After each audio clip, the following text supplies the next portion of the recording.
On the feast of St. Peter in chains, two voices were raised within days of each other: Archbishop Vigano and Cardinal Muller. They didn't seek each other out, but they seemed to respond. Harsh, powerful words, impossible to ignore. What are they trying to tell us? What if it's not just a coincidence, but a warning? On August 1st, in the traditional liturgy, the Feast of St. Peter in Chains is celebrated, an ancient commemoration of the chains that imprisoned the apostle in Jerusalem and then in Rome. According to tradition, those same chains, brought from different places, miraculously fused together, once placed next to each other, a testament to the unique mission of the first pope, carried out amid persecutions and imprisonments. On the day dedicated to this mystery, Monsignor Vigano published a concise and very harsh message.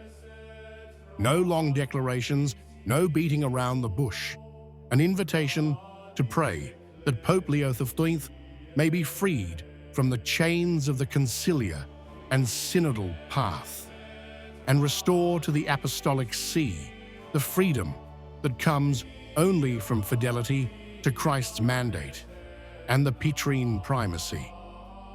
Talking about a chained pope isn't just a provocation, especially considering the context: a newly elected pontiff, already symbolically bound. If you appreciate our outreach service and believe in the values of truth and transparency, please purchase a super thank you. Each piece of content requires commitment, study, and dedication, and our work is entirely self-funded. Your support helps us continue this mission. Thank you so much. Chains, in ecclesiastical language, do not only indicate constraint, but also contamination, dependence, deviation. And if modernism, condemned by St. Pius VI as the synthesis of all heresies, is the source of these chains, Vigano's diagnosis sounds at the very least severe. What's really behind this message? Is it a judgment on the new pope, or a denunciation of the system surrounding him? Or is it a more symbolic interpretation aimed at the papacy as such? Certainly, the image of the chains did not remain isolated. In the same liturgical and symbolic climate, another voice was raised forcefully a few days later, that of Cardinal Muller. His intervention, published by LifeSite News, is not a spiritual meditation, but a precise indictment directed at the heart of the crisis in the German Church. Words that, despite coming from different contexts, seem to resonate with Vigano's message: the image of a church tied down, blocked, impeded in its mission due to subservience to worldly logic. The German bishops, he wrote, have refused to openly condemn political figures who promote the sacrifice of the most vulnerable for fear of being labeled right-wing. This is a sign of the deadly disease of Catholicism in Germany. According to Muller, the pastors put the struggle for political power and the favor of the state before their apostolic witness. Even the Catholic bishops have hesitated to say a clear yes to life, placing party strategies and institutional survival above the truth of the gospel. In a direct tone, the cardinal recalled that Jesus himself showed the representative of state authority that the truth cannot be the object of utilitarian compromises. He then drew a parallel between the submissive attitude of certain bishops and the figure of Pilate, a power that, while declaring itself neutral, becomes complicit in evil for convenience. The complaint extends to the temptation, present in some ecclesiastical circles, to transform the Church into a structure functional to the state, renouncing the task of proclaiming the truth, whether one likes it or not. Muller observed that a bishop's authority comes from God and obliges him to oppose any atheistic or anti-Christian ideology, even at the cost of martyrdom. In these same days, the voices of other ecclesiastics have also been raised, concerned about the eclipse of the magisterium. Some, like Strickland, albeit in different situations, have publicly expressed appreciation for Muller's words, pointing to them as a sign of hope in a time of great confusion.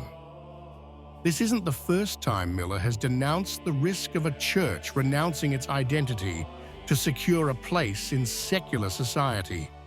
But this time, the target is crystal clear. The German episcopate, which, he claims, has ceased to be prophetic and has become servile. According to Muller, the crisis is not only doctrinal, but anthropological.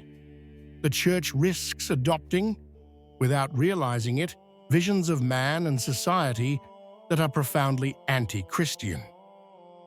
And she does so, she denounces, for fear of being labeled or erased. But if the price to pay is the truth, then it's no longer about evangelization, but about complicity. To escape the doctrinal and moral confusion affecting the Church, Muller indicates a way, rediscovering the foundation in the documents of the Second Vatican Council. But not in a generic sense. According to him, we need to return to an authentic reading of those texts, free from modern distortions that bend them to ideologies contrary to the gospel. In his speech, he quotes extensively from Gaudium et Spes, the pastoral constitution on the Church in the contemporary world. The chosen passage forcefully condemns everything that offends the dignity of the person, from physical violence to moral humiliation, from exploitation to social degradation. These infamies, as the conciliar text calls them, are an offense not only to man, but also to God. Yet Muller observes these same documents are often misread. Some, in fact, equate serious ills and social problems as if they were all the same. This approach, he explains, can lead to a pastoral relativism that confuses moral priorities and weakens the clarity of Catholic teaching. The Cardinal tries to interpret the text faithfully, recalling that, while speaking of various problems, the Council itself gives a hierarchy of gravity. Some issues are fundamental and cannot be relativized, but he also admits that many use these documents ambiguously to justify choices that are actually inconsistent with the Catholic faith. Muller's words, like those of Vigano, converge on one point. Today, the Church appears as a body imprisoned, not by external persecution, but by internal constraints, by compromises, by a climate of fear that disarms pastors and confuses the faithful. The chains we've been talking about, be they symbolic, moral, or cultural, describe a real condition, that of an institution that in the name of dialogue has stopped speaking, and in the name of prudence has stopped bearing witness.